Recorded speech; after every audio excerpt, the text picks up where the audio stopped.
Visakha police commissionerate పరిధిలో జనవరి నెల recovery Mela వివరాలు వెల్లడించారు సిపి శంకబ్రత బాగ్చి కామెంట్స్.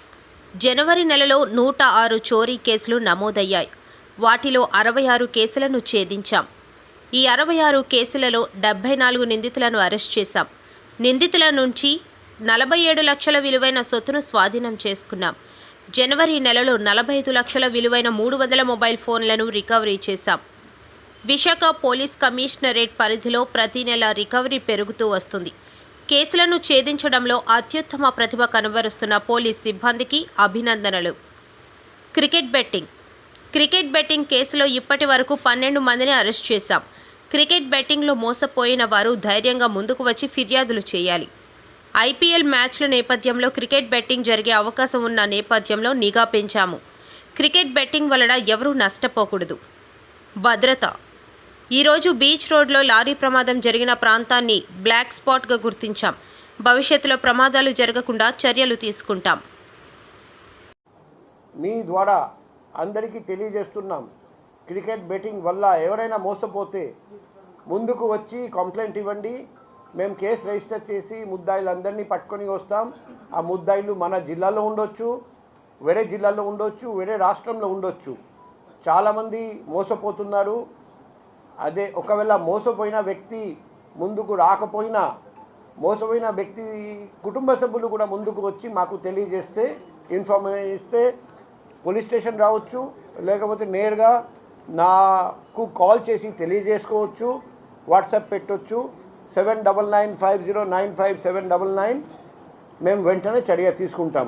మన వైజాగ్ నగరంలో క్రికెట్ బెట్టింగ్ ఆన్లైన్ కానీ ఆఫ్లైన్ కానీ బెట్టింగ్ వల్ల ఎవరు మోసపోకూడదు, ఎవరు నష్టపోకూడదు. ఆ లక్ష్యం సాధించడానికి మేము ప్రయత్నం చేస్తున్నాం.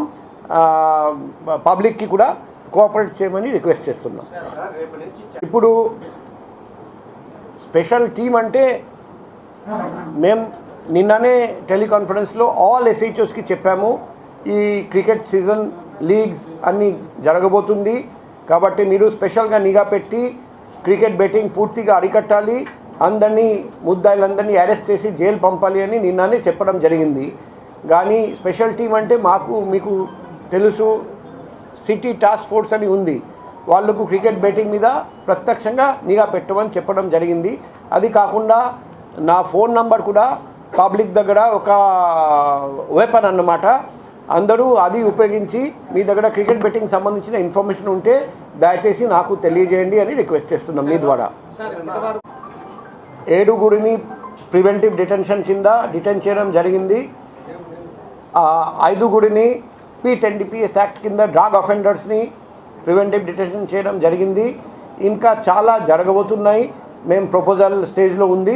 నేను త్వరలో ఆర్డర్ పాస్ చేయబోతున్నాం. మా ఉద్దేశం ఒకటే, రౌడీ కానీ డ్రగ్ అఫెండర్ కానీ బయట తిరగకూడదు, జైలు లోపలే ఉండాలి. బయట తిరగాలంటే ఎవరు ఎటువంటి అసాంఘిక కార్యకలాపాలు, డ్రగ్ ట్రాఫికింగ్ కానీ వేరే విధంగా గుండాయిజం కానీ రౌడిజం కానీ చేయడానికి వీల్లేదు. మంచి పాయింట్ అది నేను బ్లాక్ స్పాట్గా గుర్తించడం జరిగింది. నేను DCP 1 మేడంకి, ఆ మేడం పరిధిలో వస్తుంది, మేడంకి ఇన్స్ట్రక్షన్ ఇవ్వడం జరిగింది.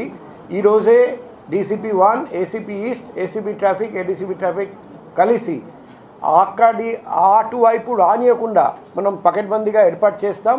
ఎందుకంటే 3 years బ్యాక్ కూడా మాకు తెలిసింది, ఒక వ్యక్తి అక్కడ కూర్చొని ఉంటే ఆయన ఒక SP గారి తండ్రి, ఆయన కూడా చనిపోయాడు.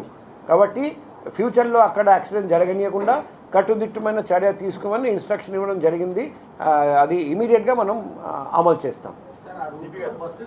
అది టాస్క్ ఫోర్స్ అది పట్టుకొని పోలీస్ స్టేషన్కి అప్పచెప్పారండి. ఇప్పుడు వాళ్ళు దర్యాప్తు చేస్తే మనకు తెలుస్తుంది. నిన్న ఎయిర్పోర్ట్ ఇన్స్పెక్టర్ నాకు కాల్ చేశారండి. అది నేను ఆయనకు లోతు వరకు వెళ్ళి ఇన్వెస్టిగేట్ చేయమని, దర్యాప్తు చేయమని చెప్పాము. ఆ దర్యాప్తు భాగంగా ఏదైనా వస్తే మీ అందరికీ తెలియజేస్తాం. త్రాగి రెగ్యులర్గా రూమ్కి వస్తున్నారని ఆ బాధితుడు ఇలా త్రాగి నా రూమ్కి రాకూడదని చెప్తే అది నిజంగా అది పొడిశారు. అది అక్కడ ఉన్న చిన్న కత్తితో ముద్దాయిని అరెస్ట్ చేయడం జరిగింది. రౌడీ షీట్ ఓపెన్ చేయడం జరుగుతుంది. విక్టిమ్ బాగానే ఉన్నారు, ఏమి ఇబ్బంది లేదు. ఫిల్టర్ కాపీ కేసు ఎక్కడ రిజిస్టర్ అయింది అది కన్సర్న్ ఇన్స్పెక్టర్ గారితో అడగాలి, నాకు ఐడియా గుర్తులేదు. అదే నేను కనుక్కుంటాను. ఏ police station? Fourth town. Okay, ఇది ఫోర్త్ టౌన్ ఇన్స్పెక్టర్ సెలవులో ఉన్నారు, అది ఇప్పుడు ఇన్ఛార్జ్ అతను చూస్తున్నారు. కొత్త ఇన్స్పెక్టర్ వచ్చినాక మేము కనుక్కుంటాం. సార్, రీసెంట్గా బ్రౌనే కాకుండా ఇంకా గంజాయితో పాటు ఇప్పుడు డ్రగ్స్ కూడా ఇంకా ఎక్కువ పెద్ద ఎత్తున వైజాగ్ వస్తున్నట్టుగా తెలుస్తుంది. దీని మీద ప్రత్యేక నిఘా ఉంది సార్. ఇప్పుడు చాలా క్లోజ్ కోఆర్డినేషన్ పెట్టాము.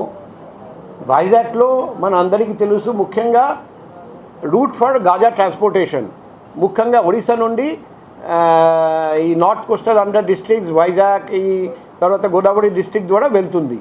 సో మేము రెగ్యులర్గా గాంజా పట్టుకుంటున్నాం. వేరే జిల్లాలో కూడా బాగా గాంజాయి పట్టుకుంటున్నారు.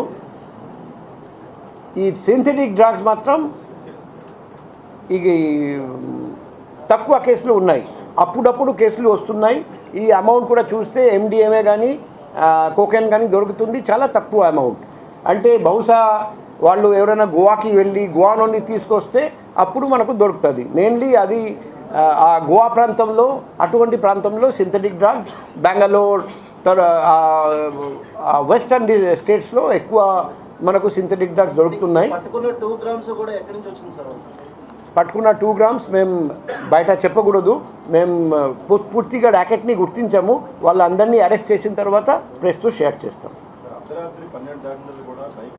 ఇప్పుడు నేను ఒకరోజు రాత్రిపూట 3 గంటలకు తిరిగాము. ఆ రోజు ఒక ఫ్లైఓవర్ మీద బైక్ రేసింగ్ జరుగుతుందని చూసాము.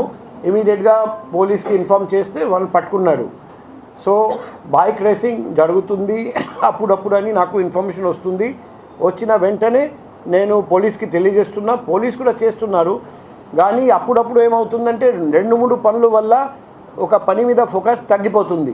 సో ఇమీడియట్గా మేము ముఖ్యంగా సాటర్డే సండే చాలా ఫోకస్ చేయమని చెప్పాను. బీచ్ రోడ్ మీద కూడా ఫోకస్ చేయమని చెప్పాము.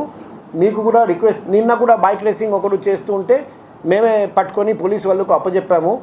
సో మీ దృష్టిలో కూడా ఎక్కడైనా కనిపిస్తే దయచేసి మాకు తెలియజేయండి.